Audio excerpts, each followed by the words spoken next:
अस्सलाम वालेकुम स्टूडेंट्स। आज का हमारा टॉपिक है कि हमने एक्सेल शीट के अंदर वर्कशीट के अंदर फार्मूलाज को देखना है, फंक्शंस को देखना है और फार्मूलाज के अंदर हमने एक शीट को दूसरी शीट के साथ लिंक कैसे करना है। हम ये तीन चीज़ें आज की वीडियो में देखेंगे। तो सबसे पहले हम देखते हैं कि फार्मूला जो है वो क्या होता है, हम उसके ज़रिए क्या क्या ऑपरेशन जो है, क्या क्या टास्क जो है वो परफॉर्म कर सकते हैं। तो किसी भी सेल के अंदर हम जब भी फार्मूला लगाते हैं तो फार्मूले में हम या तो कैलकुलेशन कर सकते हैं, कैलकुलेशन में एडिशन है, सब्ट्रैक्शन है, उसकी मल्टीप्लिकेशन है, डिवीजन है, या हमने उसकी कोई मिनिमम मैक्सिमम वैल्यू लेनी है। तो ये सारी के सारे जो ऑपरेशंस हैं हम क्या कर सकते हैं, फार्मूला के जरिए परफॉर्म कर सकते हैं।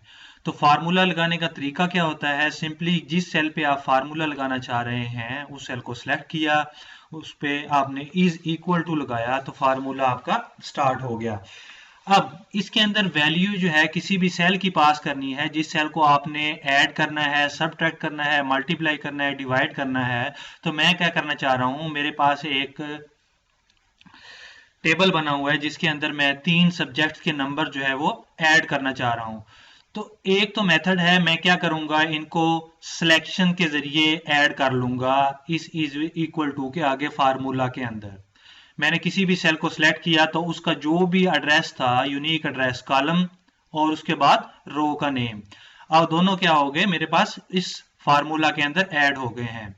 दूसरा मेथड मेरे पास है, मैंने एडिशन करनी है तो ऐड किया। दूसरा मेथड है, अब मैं मैनुअली इसको सेल का एड्रेस जो है वो टाइप करूंगा। अब दूसरा सेल जो है मेरे पास वो क्या है, डी कॉलम है और 3 रो है। तो मैं क्या कर रहा हूं, उसको एड्रेस दे रहा हूं D3। तो D3 जब भी मैंने लिखा तो उसने ऑटोमेटिकली वो सेल जो था वो सिलेक्ट कर लिया। अब जब भी उसने सेल सिलेक्ट किया है उसके बाद मैं क्या करना चाह रहा हूँ, तीसरे सब्जेक्ट्स के मार्क्स भी ऐड करना चाह रहा हूँ। तो उसी तरह मैंने एडिशन की और शॉर्टकट मेथड में मैंने उसका सेल जो था वो सिलेक्ट कर लिया। अब मेरा फार्मूला जो है वो कंप्लीट हो गया है। तो मैं क्या करूंगा, जब भी आपका फार्मूला कंप्लीट हो गया तो आपने इंटर की प्रेस की तो वो कैलकुलेशन जो होगी वो परफॉर्म करके दे देगा। अब ये कैलकुलेशन जो थी, ये फार्मूला जो था वो तो था मेरा मैनुअली फार्मूला। अगर मैं रेंज के साथ करना चाह रहा हूं कि मैं सेल्स की रेंज सेलेक्ट करना चाह रहा हूं, उस सूरत में अगर मैंने फार्मूला लगाना है तो उस सूरत में फार्मूला क्या होगा, उसमें मैं फंक्शन यूज करूंगा। अब फंक्शन की निशानी क्या होगी, कोई भी कीवर्ड ऐड है, या मैं कह रहा हूं जी सम है, मिनिमम है, मैक्सिमम है। अब इस तरह का कोई भी कीवर्ड जो है उसके एंड पे अगर मेरे पास पैराथीसिस आ जाएं, छोटी ब्रैकेट जो है वो स्टार्ट भी हो और क्लोज भी हो, उसके अंदर जो भी मैं वैल्यू लिखूंगा वो, अगर मैं उसको रेंज दे रहा हूं सेल्स की तो वो रेंज क्या है उसमें से मिनिमम और मैक्सिमम वैल्यू निकाल लेगा। अगर मैं क्या कर रहा हूं, मैनुअली उसके सेल सेलेक्ट कर रहा हूं, मैनुअली उसको एक ही वैल्यू जो है उसकी वो ले रहा हूं, तो उस सूरत में भी क्या है, मैंने जो भी वैल्यू पास करनी है इस पैराथीसिस के अंदर, इस छोटी ब्रैकेट के अंदर पास करूंगा। अब ये तो था मेरे पास एक फंक्शन। अब ये जो फंक्शन है, जिस तरह आपकी फंक्शन कीज होती हैं, आपने F1 से लेकर F12 तक कोई भी की दबाई तो उसके अगेंस्ट कोई फंक्शन परफॉर्म हो गया। ठीक उसी तरह आपने जिस तरह F1 प्रेस किया तो आपकी हेल्प आ गई किसी भी सिस्टम की, किसी भी विंडो की, किसी भी एप्लीकेशन की। आपने F2 प्रेस किया तो वो कोई भी जो एप्लीकेशन आपने सेलेक्ट की थी, कोई फाइल सेलेक्ट की थी, उसको रीनेम का ऑप्शन आ गया। अब जब भी आपने कोई की प्रेस की, आपने तो एक की प्रेस की तो उसको कैसे पता चल गया कि कंप्यूटर को इसके अगेंस्ट मैंने कोई भी फंक्शन जो है वो परफॉर्म करना है। तो ये जो फंक्शन होते हैं ये आपके प्री डिफाइंड फंक्शन होते हैं। जिसने प्रोग्राम बनाया, जिसने एप्लीकेशन बनाई, उसने बता दिया कि जब ही मैक्स लिख होगा और उसके आगे ब्रैकेट जो है, छोटी ब्रैकेट यूज होंगी, उसके अंदर जितने भी सेल रेफरेंस होंगे या सेल को मैनुअली सिलेक्ट किया गया होगा या सेल की रेंज होगी, तो वो क्या करेगा, उन सेल्स के अंदर में से मिनिमम या मैक्सिमम वैल्यू जो है वो आपको लुटा देगा। मिनिमम की सूरत में मिनिमम लुटा देगा, मैक्सिमम की सूरत में मैक्सिमम लुटा देगा। एडिशन करनी है तो वो ऐड कर देगा, सब्ट्रैक्शन करनी है तो सब्ट्रैक्ट कर देगा। सम का फंक्शन क्या है, वो सम यूज होता है। अब ये सारे के सारे जो फंक्शन हैं वो क्या है, हमारे पास इस जगह पे फंक्शन मौजूद हैं। अब सम का फंक्शन मौजूद है, एवरेज का है, काउंट का है, मैक्सिमम का है, मिनिमम का है।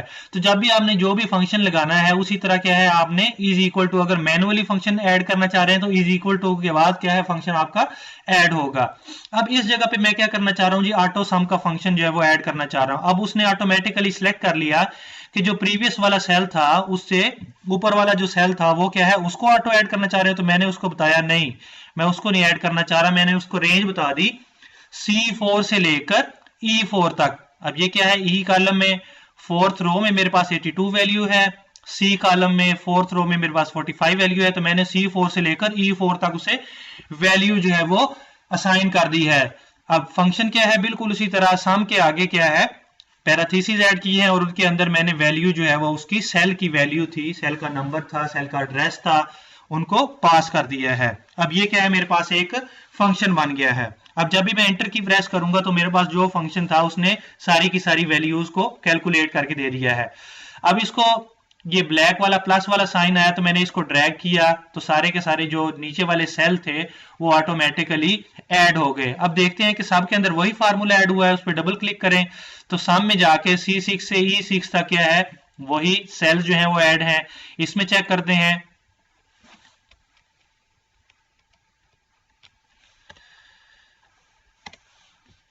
अब इसमें चेक करना चाह रहे हैं तो इसमें क्या है, उसी तरह C12 से लेकर E12 तक सारे के सारी जो रेंज है वो ऐड है। अब ये तो थे फंक्शन और फार्मूला। अगर हम इसकी परसेंटेज काउंट करना चाह रहे हैं ऑब्टेन्ड मार्क्स और टोटल मार्क्स की इस स्टूडेंट की, तो क्या है, एक तो मेथड है, हम किसी भी सेल की जो टाइप होगी उसको अपनी मर्जी से चेंज कर सकते हैं। जनरल में कर सकते हैं, नंबर में, करेंसी में, अकाउंटिंग में, short date, long date, time और परसेंटेज। अब इसको मैं अगर परसेंटेज में कर रहा हूं तो परसेंटेज की सूरत में क्या होगा, मुझे मल्टीप्लाई 100 करने की जरूरत नहीं होगी। अभी जनरल मोड में करके बता रहा हूं आपको। जनरल मोड में क्या है, मेरे पास फार्मूला लगाया, is equal to obtained marks over total marks. तो obtained marks over total marks क्या होते हैं हमारे पास, मल्टीप्लाई 100 हो गया।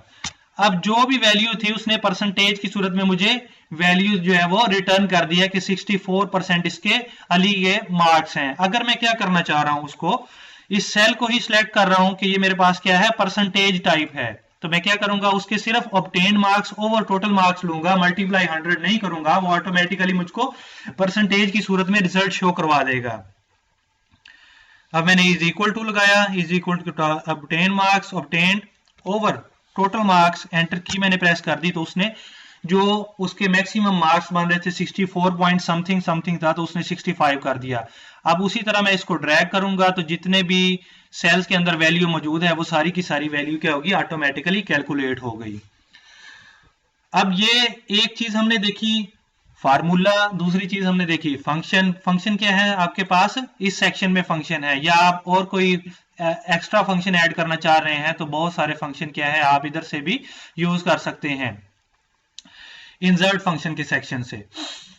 इसके बाद एक और चीज जो है वो मैंने ऐड की है ग्राफ की सूरत में। अगर आप ग्राफ या चार्ट बनाना चाह रहे हैं तो मैंने एक टेबल बनाया है। इस टेबल के अंदर क्या है, इस टेबल को मैं नेम दे रहा हूं, ये क्या है जी, मुझे बुक का जो रिजल्ट होगा प्रॉफिट या लॉस वो बताएगा।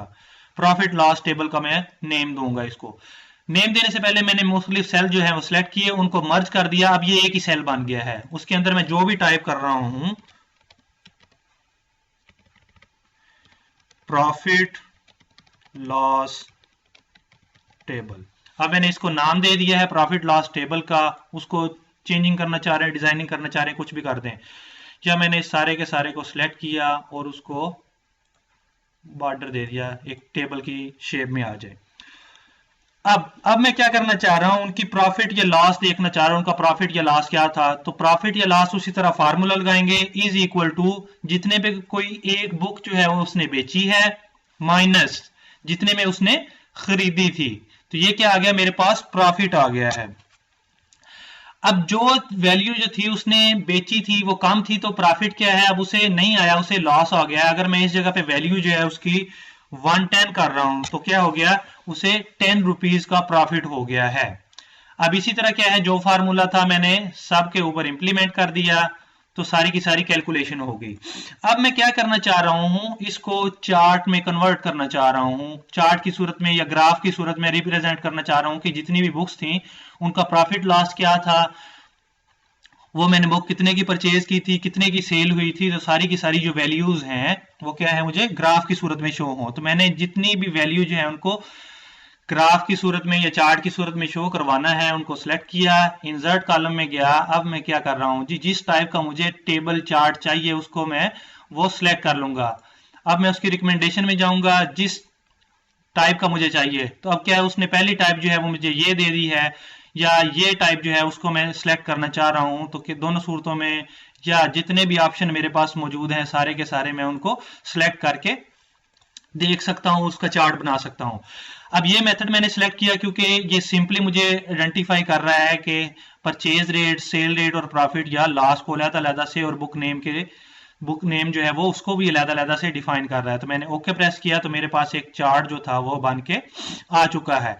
अब जब ही मैं इस टेबल के अंदर किसी भी वैल्यू को इंक्रीज करूंगा या डिक्रीज करूंगा, ऑटोमेटिकली जो भी चार्ट होगा वो अपडेट हो जाएगा। फॉर एग्जांपल यहाँ पहले मेरे पास 95 वैल्यू थी, तो मैंने 95 किया तो उसका 5 जो लॉस था, अब वैल्यूज जो है माइनस में आ गई हैं और उसका लॉस जो है वो इंक्रीज हो गया है। अगर मैं कह रहा हूं उसने 45 जो है वो उसमें बुक सेल की है तो उसका लॉस जो है वो इंक्रीज हो गया है। अब इसी तरह अगर मैं किसी और का जो है वो वैल्यू चेंज करना चाह रहा हूं, अब ये 300 पे सेल हुई है तो इसी तरह मैं कह रहा हूं जी उसने 260 पे परचेज की और 260 पे ही सेल कर दी है। तो अब क्या हुआ, जो कंप्यूटर नेटवर्क की बुक थी उसमें उसे कोई प्रॉफिट नहीं आया। वो साथ बता रहा है कि परचेज जो है वो ब्लू है, सेल रेट जो है वो ऑरेंज है, और जो तीसरा कलर है वो क्या है, प्रॉफिट या लॉस को आइडेंटिफाई कर रहा है। प्रॉफिट की सूरत में प्लस में जो है वो ग्राफ को शो कर रहा है और लॉस की सूरत में माइनस को शो कर रहा है। तो इसके बाद हम देखते हैं कि हमने अगर एक सेल में से किसी भी वैल्यू को किसी दूसरी शीट के साथ, मैंने दो शीट ऐड की, एक शीट 1 और एक शीट 2, अगर मैं क्या कर रहा हूं जी, एक शीट को दूसरी शीट के साथ, किसी एक सेल की वैल्यू को दूसरे सेल के साथ ऐड करना चाह रहा हूं, तो उस सूरत में उसको मैं कैसे ऐड करूंगा। सिंपली मैंने एक सेल के अंदर अगर कोई वैल्यू ली है, मेरे पास वैल्यू क्या है 65 एक वैल्यू है। अब इसका एड्रेस क्या है B13, यहां पे भी एड्रेस शो हो रहा है। मैनुअली अगर देखना चाहें तो आप उसको माउस की मदद से, कर्सर की मदद से आइडेंटिफाई कर सकते हैं। उसी तरह मैंने शीट 1 पे एक वैल्यू दी है 20 की। अब 20 क्या है, B17 है। अगर मैं ऐड करना चाह रहा हूं, मुझे याद होना चाहिए कि किस सेल को मैं किस सेल के अंदर ऐड करना चाह रहा हूं, तो मैंने इज इक्वल टू का फार्मूला लगाना है। ये सेल सिंपली क्या है, मेरे पास B13 है, तो मैंने फार्मूला लगाया इज इक्वल टू ये सेल प्लस, अब दूसरी शीट का जो भी नेम होगा वो शीट नेम में मेंशन करूंगा। शीट 2 का नेम है तो मेरे पास शीट 2 है, उसके बाद जो भी मेरे पास वो था B13 था तो मैं यहां पे B13 ऐड करूंगा। Sheet 2 not sign B13। अब क्या हो गया, मेरे पास 20 लिखा हुआ है लेकिन मेरे पास जो वैल्यू है वो 85 आ चुकी है। 85 कैसे, 20 प्लस 65 क्या हो गया 85। अब इसी तरह अगर मैं शीट के नेम जो है वो चेंज कर रहा हूं, रीनेम कर रहा हूं, मैं कह रहा हूं जी इसका नेम क्या है ABC है, मैंने नेम चेंज कर दिया, तो अब उसकी वैल्यू क्या है, उसकी वैल्यू भी कहां से चेंज होगी, ऑटोमेटिकली ABC होगी। जो भी शीट का नेम होगा उसके एंड पे क्या है, आप नॉट साइन लगाएंगे। नॉट साइन लगाने का तरीका क्या है, शिफ्ट के साथ 1 वाला जो है 1 डिजिट जो है 1 वाली की जो है उसको प्रेस करेंगे तो आपके पास नॉट साइन जो है वो ऐड हो जाएगा। तो आज के लेक्चर में हमने देखा कि फार्मूला हम कैसे ऐड करते हैं, किसी भी फार्मूला या फंक्शन में क्या फर्क होता है, और फंक्शन अगर हम फार्मूला में 2 शीट को ऐड करना चाहते हैं तो हम 2 शीट को कैसे ऐड कर सकते हैं, या हमने किसी भी टेबल का ग्राफ या चार्ट जो है वो डिस्प्ले करवाना है तो वो हम किस तरह डिस्प्ले करवा सकते हैं। आज के लेक्चर के लिए इतना ही। नए लेक्चर में नई वीडियो के साथ मुलाकात होगी। अल्लाह हाफिज।